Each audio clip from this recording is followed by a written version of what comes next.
अस्सलाम वालेकुम नाजरीन, पॉलिसी मैटर स्पेशल में खुश आमदीद। नाजरीन, हम कराची से ये प्रोग्राम कर रहे हैं आज। नाजरीन, ये याद रहे कि ये रबीउल अव्वल का महीना है, रहमतों का महीना है। ये वो महीना है जिसमें कि रहमतुल आलमीन की पैदाइश हुई, सल्लल्लाहु अलैहि वसल्लम की पैदाइश हुई। और ये वो रसूल हैं जिनके बारे में खुदा ने कहा कि ये रहमतुल आलमीन है, कि ये तमाम जो हैं दुनियाएं, ये हर शे के लिए रहमत बन के आए। ये नहीं कि मुसलमानों के लिए, ये नहीं कि इस दुनिया में, लेकिन हर पूरी कायनात के लिए रहमत बनकर आए। और उस बड़े नाम, उस अजीम नाम, उस अजीम शख्सियत जिस पर हम कुर्बान जाएं, उस शख्सियत के नाम पर हमने देखा कि पाकिस्तान की एक और ओहदेदार जो मिनिस्टर हैं, मिनिस्टर फॉर माइनॉरिटीज़, शहबाज भट्टी साहब, उनका कल दिन दहाड़े कत्ल किया गया। ये कत्ल क्या था, क्यों था, किसने किया, इस पर नाज़रीन बात करेंगे। हमारे साथ प्रोग्राम में शरीक गुफ्तगू हैं former information minister Javed Jabbar साहब, उनके साथ तशरीफ़ रखते हैं former federal minister for law Iqbal Haider साहब, उनके साथ तशरीफ़ रखते हैं ख्वाजा इजहार उल हसन साहब। ये MQM से इनका ताल्लुक़ है और ये एडवाइज़र हैं चीफ़ मिनिस्टर ऑफ सिंध के। नाज़रीन, इस्लामाबाद में हमें स्टूडियो में ज्वाइन किया है कमरुज़्ज़मान कायरा साहब ने, और फिल वक्त वो पाकिस्तान पीपल्स पार्टी के सेक्रेटरी इंफॉर्मेशन हैं। नाज़रीन, लाहौर में भी हमें ज्वाइन करेंगे लॉ मिनिस्टर राना सनाउल्लाह साहब, PMLN से उनका ताल्लुक़ है। और हमारे साथ रिलीजियस जो स्कॉलर हैं डॉक्टर अहमद जावेद गामदी साहब, जो किसी तारीफ़ के मोहताज नहीं हैं, वो भी हमारे साथ प्रोग्राम में हैं। आप लोगों का बहुत बहुत शुक्रिया प्रोग्राम में आने का। गामदी साहब आपका भी शुक्रिया, कायर साहब आपका भी शुक्रिया। नाज़रीन, इससे पहले कि हम सवाल और जवाब शुरू करें, हमने एक छोटा सा पैकेज आपके लिए बनाया है, वो आपकी खिदमत में पेश करते हैं।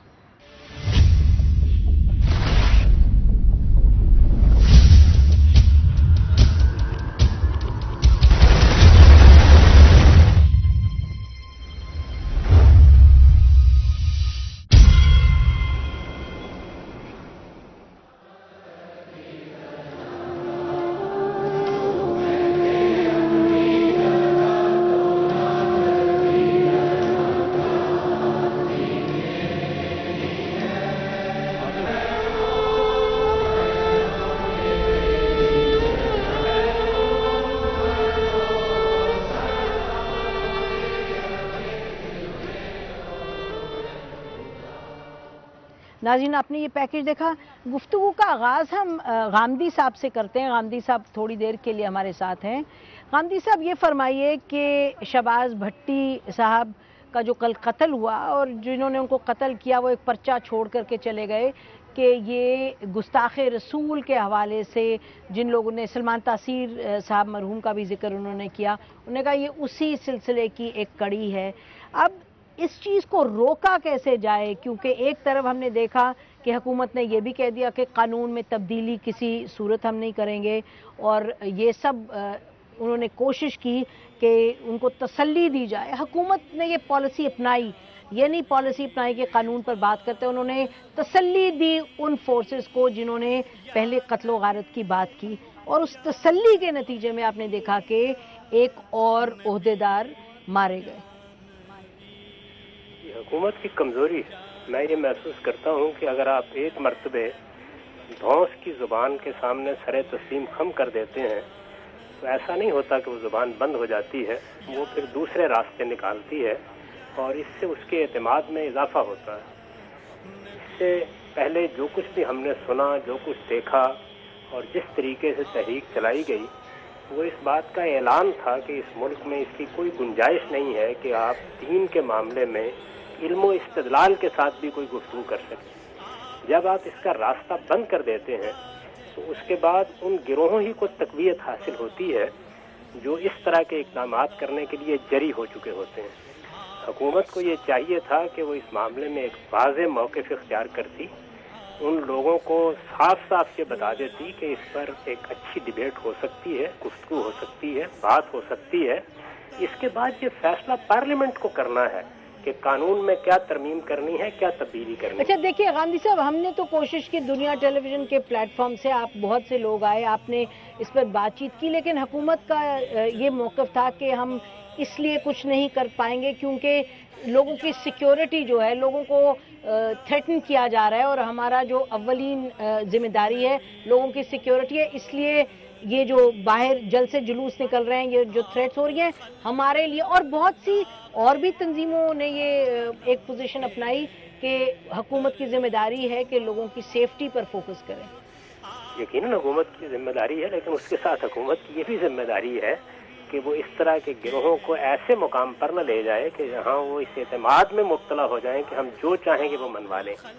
اصل میں ان دونوں چیزوں کا ایک توازن ہے جو حکومت کو ہر حال میں قائم رکھنا پڑتا ہے، اور میرا خیال ہے کہ حکومت کو اس جانب بڑھنا چاہیے۔ میں تو بڑے عرصے سے یہ بات کہہ رہا ہوں کہ جب تک ہماری جامع مساجد پر حکومت کا کنٹرول نہیں ہوگا، جب تک 12 سال کی ابتدائی تعلیم پر حکومت کا کنٹرول نہیں ہوگا، اور جب تک جمعے کے ممبر پر حکومت کا کنٹرول نہیں ہوگا، اس وقت تک یہ طاقت پکڑتے چلے جائیں گے، اور ایک وقت ایسا آئے گا کہ جس کے بعد آج جو ہم گفتگو کر رہے ہیں اس کے بھی امکانات ختم ہو جائیں گے۔ جی جاوید صاحب، آپ نے سنا کیا غامدی صاحب نے کہا، تو حکومت کی تو ایک پوزیشن تھی، اور بہت سی ادارے اور بھی ایسی تنظیمیں تھیں، کچھ سول رائٹس جو لوگ تھے ان کا بھی خیال تھا کہ جی یہ ٹائمنگ ٹھیک نہیں، اس پر بات نہ کیجیے۔ سمجھتا ہوں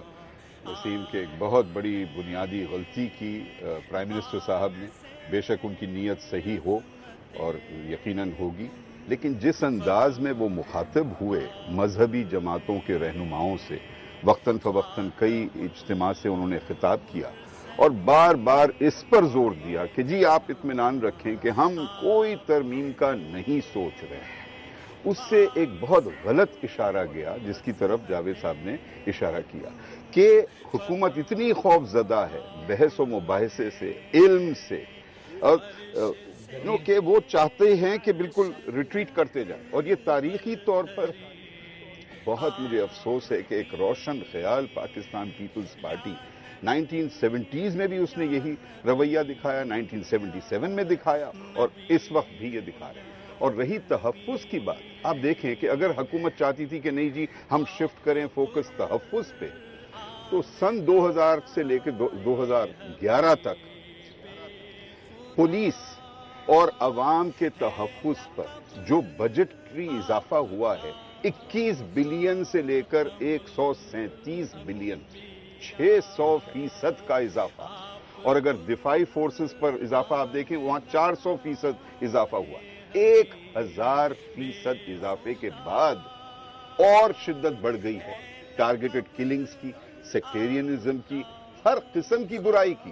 تو اس وقت ہے احتساب کا عمل کی شدید ضرورت۔ یہ پیسہ جو خرچ ہو رہا ہے کیوں خرچ کیا جا رہا ہے اگر اس کے نتائج اتنے کمزور ہیں؟ اور بالخصوص فیڈرل کیپٹل ٹیریٹری میں وفاقی کابینہ کا ایک رکن کے ساتھ یہ ہوتا ہے۔ دیکھیے اس کا ابھی اقبال حیدر صاحب کوئی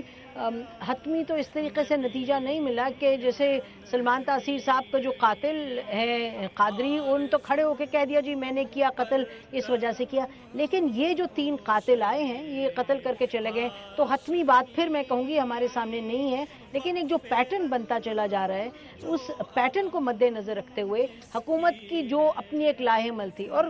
شروع میں انہوں نے کمیٹی بنائی جس میں شہباز بھٹی صاحب کو پریزیڈنٹ نے خود بنایا کہ اس کو کمیٹی کو چیئر کرو تاکہ قانون کو ریویو کریں، اس سے بیک آف کیا۔ سلمان تاثیر صاحب نے جو بھی کہا کہ بھئی پارڈن کی بات کی، اس سے بیک آف کیا، تو حکومت کی جو ایک ریٹریٹ کی پالیسی رہی ہے، یو ٹرن کی پالیسی رہی ہے، یہ تو کچھ لوگ شاید اب بھی کہیں کہ یہ ان پالیسیز کا نتیجہ کہ یہ دوسرا آدمی مارا گیا ہے، اور آدمی کیا مارا گیا، وہ ایک قانون کے سپاہی بن کے سامنے آئے، اصول کے سپاہی بن کے سامنے آئے، ان کو مارا گیا، اور کچھ لوگوں کا کہنا ہوگا کہ وہ پالیسی غلط تھی۔ آپ کس طریقے سے دیکھتے ہیں؟ لیکن سب سے پہلے میں یہ وضاحت کرنا ضروری سمجھتا ہوں کہ بلیسفمی یا توہین رسالت عزت مآب رسول اللہ صلی اللہ علیہ وسلم کے نام پر سیاسی مقاصد اور عوامل ہیں، اس کے مذہبی مقاصد اور عوامل نہیں ہیں، پہلی بات۔ दूसरी बात ये कि इतनी नादान हुक्मरान है कि स्टेट ऑफ पाकिस्तान पर ये दहशतगर्दी हो रही है। देखिए, सलमान तासीर एक शख्स नहीं था, वो स्टेट फेडरेशन का representative in the largest province of Pakistan था। हमारे भाई भट्टी फेडरल गवर्नमेंट का वजीर था।